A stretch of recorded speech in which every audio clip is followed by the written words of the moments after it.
Hi friends, అందరూ ఎట్లున్నారు? మంచిగున్నారు గదా! నేను గూడా మంచిగున్నా. మీ సపోర్ట్ ఉంటే ఇంకా మంచిగుంటా. సపోర్ట్ చేసేటోళ్ళందరికి గూడా పేరు పేరున ధన్యవాదాలు చెప్తానా. కొత్తగా ఎవరైనా ఛానల్ చూస్తున్నట్లయితే లైక్ చేయాలని అనుకుంటానా. ఇక్కడైతే పొద్దునైతే లేషినా, దాంతోని ఇయాలైతే ఎగ్స్ ఉడకబెడతానా. ఇయాల కాకరకాయ కర్రీ చేత్తానా. సింపుల్‌గానే టమాటేసి చేత్తానా. అంతే గాకుండా ఇయాల పొద్దున్నుంచి మధ్యాహ్నం వరకు ఏం చేత్తా, మా హస్బెండ్, మా పిల్లలు ఇంట్లో స్కూల్‌కెళ్ళిపోయిన తర్వాత, మా ఆయన ఆఫీస్‌కి పోయిన తర్వాత నేను చేసే పనేంది, అసలు నేనేది మీకు ఈ వీడియోలో అయితే షేర్ చేసుకుంటా. అంతే గాకుండా మనకైతే మనకెక్కువ ఓవర్ కాన్ఫిడెంట్ గాని, మనం సంపన్నున్నామో, మనం ఫస్ట్ ఎట్లున్నామో గట్లుండకుండా పైసలచ్చుడితోనే మారిపోతే ఎన్ని ప్రాబ్లమ్స్ అయితాయి అనేది ఈ షేర్ చేసుకుంటా. రియల్‌గా జరిగిన స్టోరీనే ఖచ్చితంగా మీతో షేర్ ఉంటా. ఇక్కడైతే నేను పిల్లల కోసం ఇయాల అలసందలతోని వడలు జేషిన. వడలు జేయగా మిగిలినయి నేనైతే యేసుకొని పెట్టుకున్నా. మా ఆయనైతే జిమ్‌కి పోయిండు. అచ్చేలోపు నేనైతే బ్రేక్‌ఫాస్ట్ అయితే చేసేత్తా. ఎందుకంటే నేను నైటు ఎక్కువ డిన్నర్ తీసుకుంటలేను. ఓన్లీ సలాడ్లు మాత్రమే తీసుకుంటానా మా ఆయనతో పాటు. అందుకని చెప్పి మార్నింగ్ ఇగ ఆకలైతది గదా! అందుకని చెప్పి మళ్ళా నేను ఎక్కువ పని చేయాల్సొత్తది గూడా కిచెన్‌ల. అందుకనే మనం మధ్య మధ్యలో తింటూనే ఉండాలే. మనం మన హస్బెండ్ కోసం, పిల్లల కోసం వెయిట్ జేత్తే మన లంచు, బ్రేక్‌ఫాస్ట్ అంతా గూడా టైం చేంజ్ అయిపోతది. ఇక్కడైతే నేను ట్రైపోడ్ అయితే సెట్ చేసుకొని పెట్టుకున్నా. అంటే కర్రీ చేయడం కోసం. అంతే గాకుండా నాకు కొంచెం గొంతు నొప్పున్నది. అందుకే నేను పాటలు పాడట్లేదు. మీకైతే అర్థమైంది గదా! ఇంతకుముందు నేను మాట్లాడుతాంటే కొంచెం ఇబ్బందయింది. అందుకని చెప్పి నేనైతే పాటలు పాడతలేను. మాట్లాడడం గూడా కొంచెం ఇబ్బంది అయితది గదా! అందుకని చెప్పి ఇక్కడైతే నేను ప్యాన్ అయితే పెట్టిన. ఆయిల్ వేడైన తర్వాత ఏం జేత్తా, ఏందనేది ఈ వీడియోలో షేర్ చేసుకుంటా. అంతే గాకుండా ఇగ మా పిల్లల కోసమైతే నేను ఆలు కర్రీ అయితే చేసేషిన. గారెలు చేసి ఇచ్చేషిన. ఇగ మా హస్బెండ్‌కు నాకు ఇప్పుడు కాకరకాయ కర్రీ అయితే చేత్తానా. సింపుల్‌గానే చేత్తానా. ఇక్కడైతే ఆయిల్ అయితే వేడైంది. ఆయిల్ వేడైన తర్వాత జీలకర్ర ఒక టేబుల్ స్పూన్, ఆవాలు ఒక టేబుల్ స్పూన్ యేసుకుంటానా. మన కాకరకాయలు ఎప్పుడు గాని ఎండుమిర్చి, దాంతో పాటు వెల్లుల్లేసుకుంటే మస్తు టేస్టీగుంటది. ఫ్లేవర్‌గుంటది. ఖచ్చితంగా మీరు ట్రై చేయండి. కొంతమంది శనగపప్పేత్తారు. శనగపప్పేసినా మంచిగనే ఉంటది. అంటే పోపుకు ఇవన్నీ యేసుకుంటే మంచిగుంటది. ఫ్లేవర్‌తోనుంటది. కాకరకాయ అంటే హెల్త్‌కు మంచిది. కాబట్టి వారానికి ఒక్కసారన్నా, 2 సార్లన్నా తినాలే. అది పులుసు రూపంలోనే గానీ, ఫ్రై రూపంలోనే గానీ, లేపోతే చిప్స్ రూపంలో గానీ తీసుకోవాలి. ఇక్కడైతే నేను ఎండుమిర్చి యేసుకున్న, వెల్లుల్లి, సన్నగడ్డ యేసుకున్న ఉల్లిపాయ ఒకటి, పచ్చిమిర్చి, కరివేపాకు, ఉప్పు ఇవన్నీ యేసుకొని మంచిగా కలుపుకుందాం. ఇవి బ్రౌన్ కలర్ వచ్చిన తర్వాత అల్లం వెల్లుల్లి పేస్ట్ యేసుకుందాం. అయితే ఈ ఈ మాట ఎందుకు చెప్తానంటే, కొంతమందుంటరు ఫస్టు ఎట్లా బతికినాం అనేది గుర్తుపెట్టుకోరు. అంటే మన పెళ్ళైన కొత్తల మనం కొంతమందైతే మిడిల్ క్లాస్ ఉంటరు. కొంతమందైతే మస్తు లో ఉంటారు. మేమైతే మస్తు లో అన్నట్టు. సరిగ్గా తినడానికే తిండి లేని పరిస్థితులు ఉన్న పరిస్థితి మాదైతే. ఘోరంగా అంటే ఘోరంగా చిల్లర పైసలతోని తిన్న రోజులుండే. ఎందుకంటే మేము లవ్ మ్యారేజ్ చేసుకున్నాం కాబట్టి, మాకు ఎవరు సపోర్ట్ లేరు కాబట్టి, మా బతికేదో మేము బతికినాం. మా కష్టాలే మేము పడ్డాం. ఒక్క మనిషి చెప్పింది లేదు. ఒక్కరు సాయం చేసింది లేదు. గట్లయితుండే. ఇక్కడ నేనైతే మాటల్లో ఒకటి చెప్పడం మర్చిపోయినా. కాకరకాయలేసుకున్న. కాకరకాయలేసుకున్న తర్వాత ఉప్పు, కారం, పసుపు అవన్నీ గూడా యేసుకుందాము. ధనియాల పౌడరు, అవన్నీ యేసుకొని మంచిగా అయితే కలుపుకుందాం. ఇందులోనే టమాటాలు గూడా యేసుకుంటానా.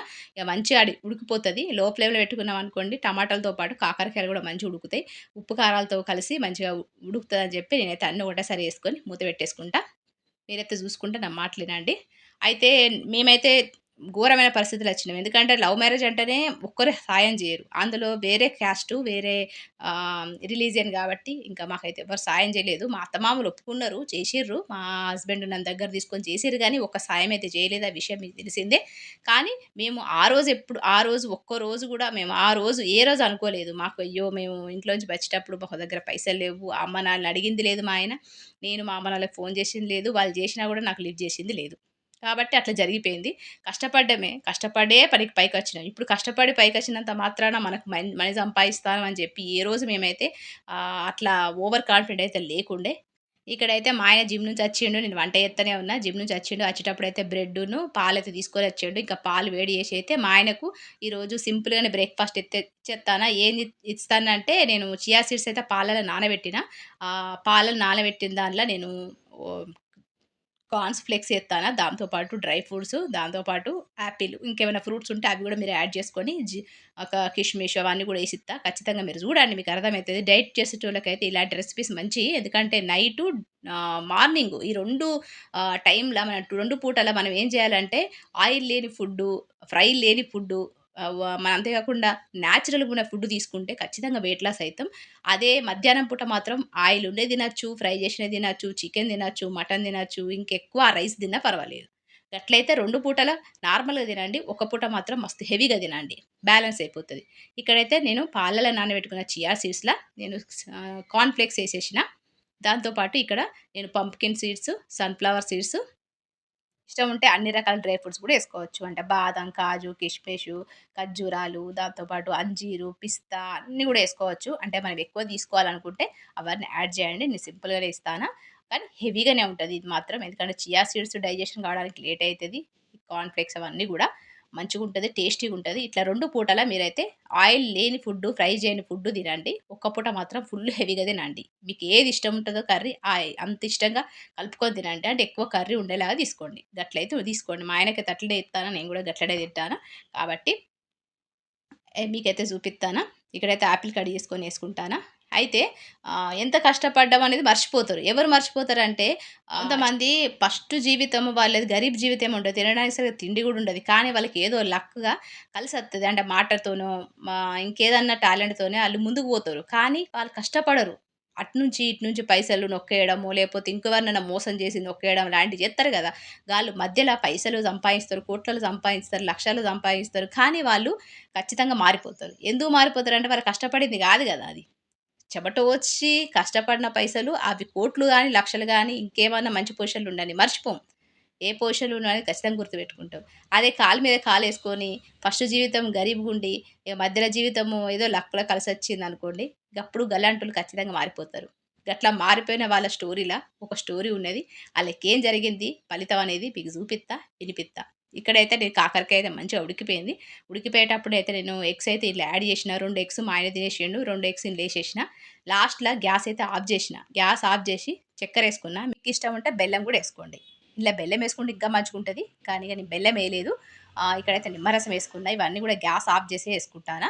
ఇవన్నీ కొని మంచిగా కలుపుకోవాలి. ఎందుకంటే ఇందులో మన చేదుంటది గాబట్టి కారం, పులుపు, వగరు దాంతో పాటు తీపి ఇవన్నీ కలిపి కాకరకాయ అనేది కొంచెం చేదు తగ్గుతది. టేస్ట్ వైస్ మంచిగుంటది. తింటాంటే తినబుద్ధయితది. ఖచ్చితంగా వారం 2 సార్లు తినాలే. ఆడవాళ్ళైనా, మగవాళ్ళైనా. పిల్లలంటే తినరు. కానీ తినిపియాలి. ఎట్లైనా చేసి అయినా తినిపియాలే. పులుపు అంటే పిల్లలకు కాకరకాయ పులుసు చేస్తే ఖచ్చితంగా తింటారు. ట్రై చేయండి. ఎట్లన్నా ట్రై చేయండి. పిల్లలకి ఏదో విధంగా అయితే ఇయ్యడానికి ప్రయత్నించండి. ఇక్కడైతే మా ఆయనకైతే రెడీ చేత్తానా. గిట్లయితున్నది మా ఇంట్ల. మా ఆయనకొక ఫుడ్డు, మా పిల్లలకొక ఫుడ్డు, నాకొక ఫుడ్డు గిట్లా 4 రకాల ఫుడ్డులు చేసుడయితది. గిట్లయితుంటది. అయితే మాకు తెలిసిన ఫ్యామిలీ అయితే ఉంటది. మీకు అంతకుముందు గూడా జెప్పిన. ఒక ఫ్యామిలీ ఉన్నది. మా ఆయన వాళ్ళ దోస్తే అని జెప్పి. ఆళ్ళే ఆళ్ళు గూడా మాలానే బతకడం కోసం హైదరాబాద్‌కి అయితే వచ్చిండ్రు. అచ్చిర్రు మంచిగనే ఉన్నది. అప్పుడు ఆమె జాబ్ జేయలేదు. ఆయన ఒక్కడే జాబ్ జేసేటోడు.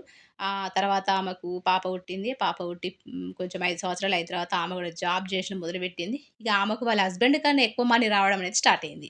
ఎందుకంటే వాళ్ళ ఆయననే ఇప్పిచ్చిండు ఆయన ఆఫీస్‌ల. అప్పుడు ఆళ్ళ ఆయనకు ఒక 20,000 ఉండే.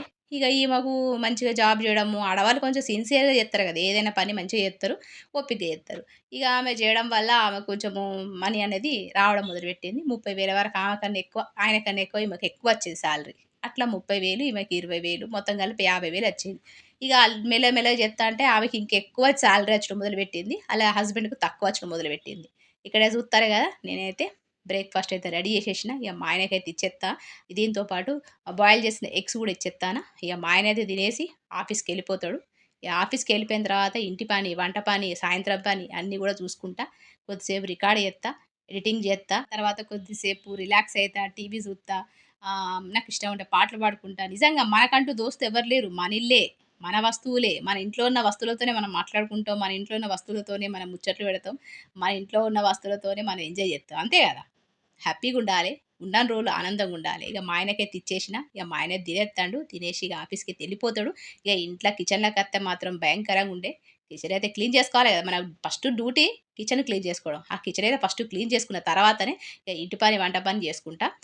వంట అయితే అయిపోయింది గాబట్టి ఇగ క్లీన్ చేసేసుకొని, ఇగ మంచిగా ఫ్రెష్ అప్ అయిపోయిన తర్వాత మా కింద ఉన్న వాళ్ళు డ్రెస్సులైతే తీసుకొచ్చిందట. ఒక్కసారి ఆమె దగ్గరికి పోయి డ్రెస్సులు గూడా మీకు చూపిత్తా. ఆ డ్రెస్సులయితే తీసుకుంటా. చూస్తా డ్రెస్ మెటీరియల్, డ్రెస్సులు తీసుకొచ్చిందట. ఆడికి పోయి ఒకసారి నేనైతే డ్రెస్సులు జూత్తా. మీకు గూడా జూపిత్తా. అక్కడ వీడియో చూ ఆన్ జేసి పెడతా. మీకు గూడా జూపిత్తా. ఒకవేళ మీకు నచ్చితే నాకు చెప్పండి. మీకైతే ఎట్లా పంపాలన్నది గూడా మీకు జెప్తా. గట్లయితున్నది. అయితే ఆమెకు సాలరీ అనేది ఎక్కువ రావడం మొదలుపెట్టింది. ఈయనకు తక్కువ వచ్చడం మొదలుపెట్టింది. అట్లా తర్వాత తర్వాత మాకు ప్రమోషన్‌లొచ్చడం మొదలుపెట్టినాయి. ఆ తర్వాత ఈమె వేరే స్టేట్‌కి పంపించడం కూడా మొదలుపెట్టిర్రు. అంటే ఈమె మంచి పనితనం చూసి మంచిగా సంపాదిస్తాంది. మంచిగా టైమ్ టు టైము ఏ అంటే ప్రాజెక్ట్‌లు చేయడము, కంప్లీట్ చేయడం అట్లా చేయడం వల్లే ఈమెకు మంచి ఇంప్రెషన్‌తోని సాలరీ అనేది పెంచడం మొదలుపెట్టిర్రు. ఇక అదే ఆఫీస్‌లో పనిచేసిన వీళ్ళ హస్బెండ్‌కైతే సరిగా వర్క్ చేయకపోయేసరికి ఆళ్ళ హస్బెండ్‌నయితే తీసేసిర్రు. ఇక ఆ హస్బెండ్ అయితే ఖాళీగా ఇంట్లోనే ఉన్నాడు. ఇక ఆమె జాబు ఆమె గూడా బయట జాబ్ జేయకుండా ఇంట్లోనే కూర్చుని వర్క్ ఫ్రమ్ హోమ్ ఉంటది గదా! అట్లయితే సంపాదించడం మొదలుపెట్టింది. ఇంట్లో కూర్చొని ఒక 70,000, 80,000 సంపాదించడం మొదలుపెట్టింది. ఇప్పుడు గూడా కంటిన్యూ‌గా జాబ్ జేత్తాంది. కానీ ఆమెలో వచ్చిన మార్పేందంటే, ఆళ్ళ హస్బెండ్ కేర్ చేయకపోవడం ఫస్టు. ఆళ్ళ హస్బెండ్ సంపాదిస్తలేడు గదా! ఆమె కన్నా, ఈయన కన్నా ఆమె ఎక్కువ సంపాదించేది ఒకటి. అప్పుడే బాగా పొగరుతనం పెరిగింది. ఆ తర్వాత ఇగ హస్బెండ్‌కి వర్కే లేదు. ఇంట్లో కూర్చుంటాండు. ఈమె జాబ్ జేత్తాంది. ఈమె పైసలతోనే హస్బెండు ఇంట్లో అంటే ఆళ్ళ పిల్లలు, ఆళ్ళ పాపను, ఆళ్ళ హస్బెండు, ఇంటి పనులు, వంట పనులు అన్నిటికి గూడా ఈమెనే ఖర్చులివ్వడం. ఇగ ఈమెకు బాగా పొగరు అనేది పెరిగిపోయింది. ఇగ చుట్టాలతోని గూడా సరిగ్గా మాట్లాడకపోవడం. ఏదైనా ఫంక్షన్‌లకు పోతే ఓవర్‌గా బిహేవ్ జేయడం. కేర్ జేయకపోవడం. ఆళ్ళ అత్తను, ఆళ్ళ మామను ఎవరిని గూడా కేర్ జేయకపోవడం. చుట్టాలను గూడా కేర్ జేయకపోవడం. ఆమెకు ఎక్కువ పైసలు సంపాదిస్తున్న ఫీలింగ్ అనేది ఎక్కువ పెరిగిపోయింది. ఇగ అట్లా పెరిగిపోవడం వల్ల ఆమెకు జరిగిన నష్టం ఏందంటే, ఇంట్లో ఉన్న వాళ్ళే బాగా ఎనిమీస్ అయిపోయారు. ఎట్లా అంటే ఆమెకైతే తమ్ముడున్నాడు. తమ్ముని వాళ్ళ భార్య, ఆమె ఓవర్ యాక్షను, ఆమె ఫంక్షన్‌లకు పోయినప్పుడు ఆమె డ్రెస్సింగ్ సెన్సు, ఆమెను పట్టించుకోకపోవడం అవన్నీ చూసి ఓర్వలేక ఆమె ఏం చేసిందంటే, ఒక మనిషి దగ్గరికి పోయి, "పలాను అమ్మాయి ఉన్నది. ఆ అమ్మాయి అయితే నాశనం గావాలి. ఆమె సుఖంగా ఉండద్దు. ఆళ్ళిట్లా కష్టాలు రావాలి. ఆళ్ళు మంచిగుండద్దు" అని చెప్పి ఒక అతనితోనైతే చేయించింది. చేయించగానే పాపం ఇగ ఆళ్ళకి తెలవది. 2 సంవత్సరాలుగా కష్టాలు పడతారు. బయటైతే పడ్డది. పలానా మనిషి ఇట్లా చేశింది. మీకు అందుకే మనశ్శాంతి లేదు. అందుకే మీ ఇంట్లో నష్టం జరుగుతాంది. మీరు సుఖంగా ఉంటలేరు. అందుకే అని చెప్పి ఇగ ఆమెకైతే తెలిసిపోయింది. నిజం చెప్పాలంటే ఇప్పుడు గాని మనం ఎంత సంపాదించినా గూడా ముందు మనం ఎట్లా బతికినాం అనేది ఖచ్చితంగా గుర్తుపెట్టుకోవాలి. ఎదుటి వాళ్ళను కోపం తెప్పించేలాగా మన ప్రవర్తన ఉండద్దు. ఒకరికి కనిపించేలాగా మనం బతకద్దు. ఎంత సంపాదించిన మన పనేది? మనమేంది? మన ఇంట ఎంత పైసలున్నాయి? అనేది మనం చూపించుకోవద్దు. అట్లనుకుంటే ఇట్లా కొంతమంది మంచోళ్ళుంటరు. కొంతమంది చెడ్డోళ్ళుంటరు. గట్లయితే ఓర్వలేక ఆమె అయితే గట్ల చేశింది. లాస్ట్‌కైతే మంచిగానే అయింది. ఇక్కడైతే నేను మందార ఆకులు, కరివేపాకు, మెంతులు డికాషన్ కలిపి మంచిగా మెత్తగా పేస్ట్ చేసి నెత్తికైతే వారం 2 సార్లు పెట్టుకుంటా. ఇక్కడైతే సాయంత్రం కోసం చిక్కుడుగాయ అయితే పులుసుకుంటానా. గిట్లయితే ఉంటది. కాబట్టి మనం ఎంత కష్టపడ్డాం అనేది మనకు తెలుసు. కానీ మనం సంపాదిస్తున్నాం గదా అని జెప్పి ముందు రోజుల్లో మర్చిపోవద్దు. మర్చిపోతే మనకు గుణపాఠంగా మీద ఆ దేవుడున్నాడు. ఖచ్చితంగా మనకు శిక్ష అనుభవించేలాగా జేత్తడు ఎవరి రూపంలోనైనా. కాబట్టి మనకి మరుగుండాలనేదే నేను చెప్తా. అట్లయితున్నది. గిట్లా ఎంత కష్టపడ్డాం అనేది మనకు తెలుసు. కాబట్టి కష్టపడ్డ రోజుల్లో మర్చిపోవడం ఎందుకు? ఈరోజు ఆనందంగా ఉన్నంత మాత్రాన, ఈరోజు పైసలున్నంత మాత్రాన జీవితాంతం అట్లుంటామని అనుకోవద్దు గదా! గట్లయితే అనుకోలేదు ఆమె.